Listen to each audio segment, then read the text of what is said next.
Olá, olá, caros alunos, tudo bem? Vamos com o tema da aula de hoje, os circuitos da produção 1, o espaço industrial. Começando aí o segundo bimestre, eu aqui, professor Francisco, né? Vamos rever a aula que foi trabalhada lá no MIT, então vamos lá. Desde o início do ano, nessa série, nós começamos a trabalhar a formação do território brasileiro. Vocês lembram que o Brasil começa a partir de 1500 e a partir daí, então, nós tivemos vários ciclos econômicos.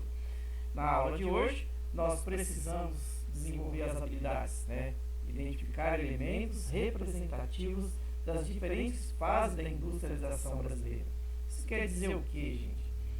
Essas diferentes fases da industrialização brasileira, vocês lembram que encerramos o bimestre anterior, com o processo de formação da indústria em nosso país, que teve como a primeira fase a indústria de base, que ocorreu lá durante o governo de Getúlio Vargas, em 1930, e um processo de industrialização que teve uma característica de substituição das importações. Então, o Brasil, tudo aquilo que o Brasil importava de produtos industrializados, o Brasil foi obrigado a industrializar para atender o mercado interno.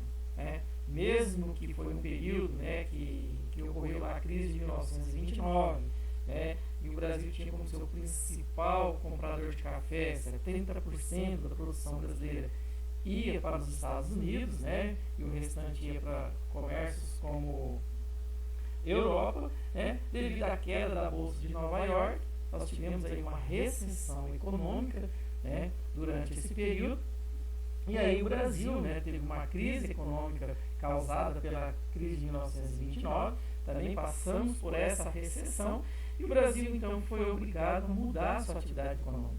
Aí deu início então a industrialização, com foco na indústria de base, aquela indústria de base, quer dizer, a indústria siderúrgicas, as metalúrgicas, são indústrias que produzem para as outras indústrias, sempre lembrando, quando nós falamos de indústria de base, aquela primeira fase de um produto industrializado, como por exemplo, uma hidrelétrica. Uma hidrelétrica é uma indústria de base, ela produz energia para favorecer os demais segmentos da economia. Então ela é a base. Então, com essas características, a siderúrgica que transforma o minério de ferro em aço, o aço que é fornecido para outra indústria. Então, vocês observam que essa é a característica da primeira fase da industrialização brasileira. Então, quer dizer, as diferentes fases da indústria brasileira, as diferentes, aí nós, na sequência, vem JK, Juscelino Kubitschek, com um projeto mais assim, audacioso, um projeto com seu plano de metas, fazer com que o Brasil desenvolvesse em 5 anos o que levaria 50 anos. Que teve como seu principal foco, que nós chamamos da internacionalização da economia, com a presença de várias multinacionais, em destaque as multinacionais automobilísticas. E foi durante esse governo de desenvolvimento proposto por JK que o Brasil também começou a buscar sua interiorização, porque foi no governo de JK que nós tivemos aí uma mudança na nossa infraestrutura, com a construção de rodovias, ligando as regiões mais desenvolvidas, como o Sudeste, o litoral, ao interior do país, e com destaque a construção de Brasília, que foi feito durante o período de JK. Então foi esse um período assim, de um desenvolvimento econômico no nosso país, fazendo com que o Brasil interligasse ao interior. O Brasil deixa para trás aquela característica de arquipélago econômico, e o Brasil começa então a buscar desenvolver outras regiões do Brasil. Aí depois, mudando de fases, na sequência, passa até o golpe de 64, com os militares assumem o poder, e durante o período que os militares assumem o poder, nós tivemos aí um período que ficou conhecido como um milagre econômico, houve um grande desenvolvimento, a construção de hidrelétrica como Itaipu, termas nucleares em Angra dos Reis, mas nós tivemos essa fase de milagre econômico, né? Mas depois nós tivemos aquela conhecida década perdida, em que houve aí realmente uma recessão forte, somente no mercado internacional, né? Devido à questão da queda do preço do petróleo com os países produtores. E isso fez com que entrássemos em uma recessão, o que nós chamamos de década perdida, que foi aí por volta, né, da década de 80. Aí em 1990, né, houve aí uma mudança no sistema político, né, e a partir de 94 nós tivemos aí, né, no início da década de 90, nós tivemos, por exemplo, uma mudança na nossa política, né, que é desenvolvida uma política neoliberal, né, pelo então, na época, o presidente Fernando Henrique Cardoso, onde há uma sequência de privatizações de estatais, né, de empresas, né, fazendo então com que nós tenhamos aí um processo diferente no nosso país. Né, foram as privatizações, né, surge o Plano Real, né, e chegando aí realmente até os dias atuais hoje, o Brasil como a sexta economia do planeta, né? É um dos países mais industrializados, mas felizmente apresenta uma desigualdade social muito grande. Bom, outra habilidade que nós precisamos analisar são os fatores históricos, geográficos responsáveis pela concentração da atividade industrial no Sudeste, né? Então, gente, basicamente, sim, esses fatores, né?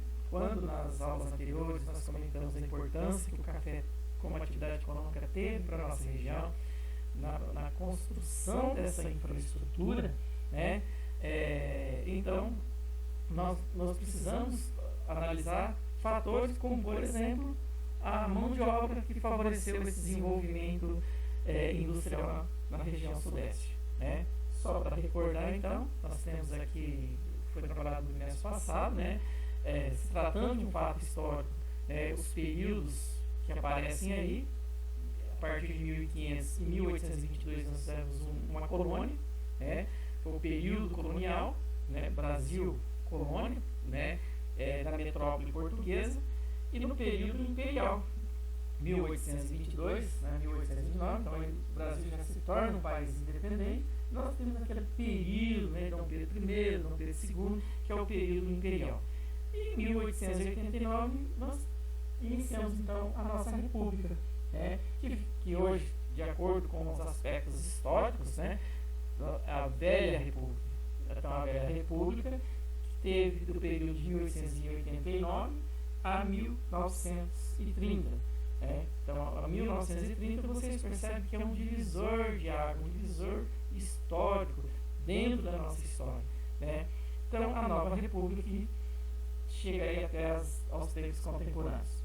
Bom, aí está os ciclos econômicos que ocorreram durante cada período, né? Gostaria que vocês fixassem legal aí.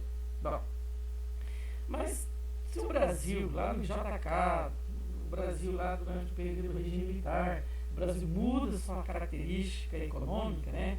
O Brasil passa, então, a interagir com o mercado globalizado. Então, falarmos de um processo de globalização e incluir o Brasil, nós precisamos reforçar a questão do Brasil e o Mercosul. O que é o Mercosul? O Mercosul é um bloco econômico, né, formado pelos países, né, por alguns países da América do Sul, países membros plenos, né, que fundaram aí, iniciou esse bloco econômico. Foi a Argentina, Brasil, Paraguai e Uruguai. Né? Na sequência, a Venezuela passou a participar do grupo como um país membro, né? Mas a partir de 2012 a Venezuela foi suspensa, isso devido às questões políticas que vem desenvolvendo na Venezuela lá com o governo Nicolás Maduro, certo? Então, assim, dentro do estatuto do Mercosul, né, os países eles defendem processos democráticos. Então, a partir do momento que ocorra assim, um deslize político dentro de um país, como uma volta, uma ameaça sobre a democracia, esses países são afastados do grupo. Né? E, ao lado aqui, nós temos os países associados, Chile, Bolívia, Peru, Colômbia e o Equador. Então, assim, é um importante mercado brasileiro. Por que é um importante mercado brasileiro? Porque o Brasil praticamente é líder dentro do bloco econômico, né? É aí que o Brasil praticamente exporta boa parte dos seus produtos industrializados, que tem contribuído, né, essa região tem contribuído bastante para que o Brasil mantenha a balança comercial positiva, né? Fizemos na aula passada, no mês passado, o que é uma balança comercial? É o órgão que controla importações e exportações de um país. É preciso que um país exporta mais, né, do que importa. Quanto mais o país exportar, mais gera emprego, mais gera riquezas em nosso país. Então, quer dizer, se o país exporta mais, isso quer dizer que o país tem um superávit. Se o país importa mais, quer dizer que o Brasil tem um déficit. Quer dizer, saiu mais dinheiro, né, do que entrou. Tudo bem? Então, vamos lá. Olha, aí realmente esse slide mostra que o Brasil mantém relações comerciais com mais de 150 países, né? O Brasil exporta para mais de 150 países. Realmente o Brasil é um país exportador, principalmente de matéria-prima, né? Produtos vindo do agronegócio, né? O Brasil hoje praticamente, né, é um dos maiores produtores de grãos. Tem como destaque aqui, por exemplo, olha, né, a China, né, que é o principal comprador de produtos agrícolas brasileiros, né, e também nós temos aqui como destaque os Estados Unidos, que entra como o segundo maior parceiro comercial do Brasil, onde o Brasil fornece, né, uma quantidade, né, bastante elevada de minério de ferro. Bom, então, falar do processo de industrialização, fatores que contribuíram para esse processo. Nós falamos do café, da infraestrutura que o café construiu, né? Nós falamos de mercado consumidor, então a indústria, além dela desenvolver numa região que tinha uma infraestrutura, também mercado consumidor, né? Uma região onde tem uma concentração populacional maior, né? Mas, devido às questões, né, que foram adotadas, né, a lei Eusébio de Queiroz, não sei se vocês lembram, que é aquela lei que proibia o tráfico negreiro, o governo brasileiro se sentiu bastante assim, preocupado, porque à medida que houve a suspensão do tráfico negreiro, nós precisávamos de mão de obra, né, porque a mão de obra que nós tínhamos em nosso país é mão de obra escravocrata. Com a suspensão, né, do tráfico negreiro, isso quer dizer que o Brasil começaria então a pensar numa saída, que seria ir em busca de uma outra mão de obra em outras partes do mundo. Mas, como a Europa ainda passava por sérios problemas socioeconômicos, principalmente a Itália, né, muitos italianos, né, milhares de italianos se submeteram, arriscaram, em tentar uma nova vida, né, na América. E um dos destinos, né, dessa população que veio da Europa, né, italiana, né, foi o Brasil, e principalmente a região sudeste.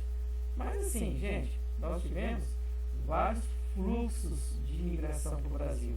Nós tivemos os imigrantes italianos, com destaque, né, que foi fundamental como mão de obra qualificada para que a indústria se instalasse em nossa região.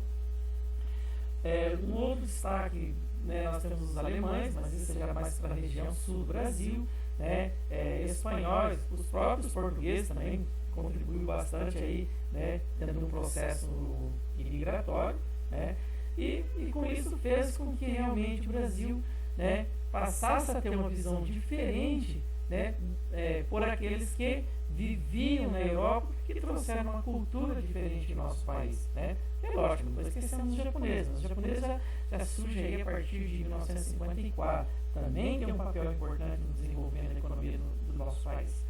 Bom, mas os italianos, né, que o Brasil tem uma grande comunidade italiana, inclusive um exemplo, nós temos aí o clube, né, Palestra Itália, né, Palmeiras Futebol Clube, que é um clube de futebol originário dessa colônia de imigração italiana que veio para o Brasil. Então, realmente, eles vieram para substituir a mão de obra escrava nas fazendas de café, mas foram fundamentais para o desenvolvimento da indústria em nosso país, devido ao conhecimento que eles já tinham trazido da Europa.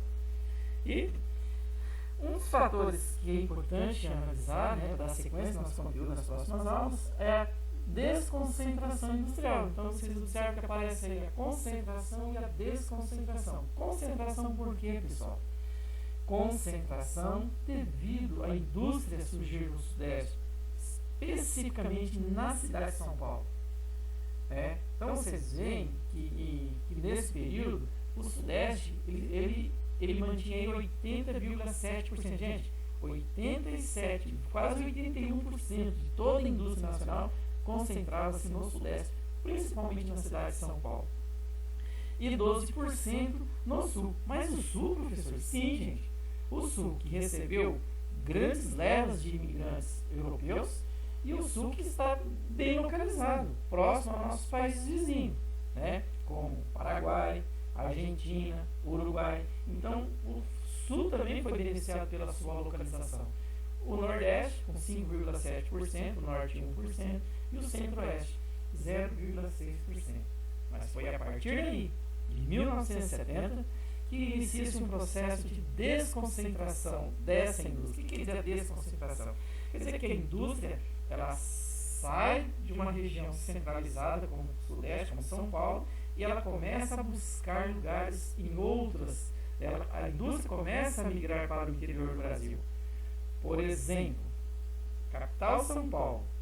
Hoje nós temos várias cidades no interior de São Paulo que se tornaram cidades industrializadas. Campinas, Sumaré, Americana, Limeira, Araraquara, São José do Rio Preto. Então vocês percebem uma desconcentração da indústria que antes ocupava a cidade de São Paulo, buscaram se instalar em regiões do interior.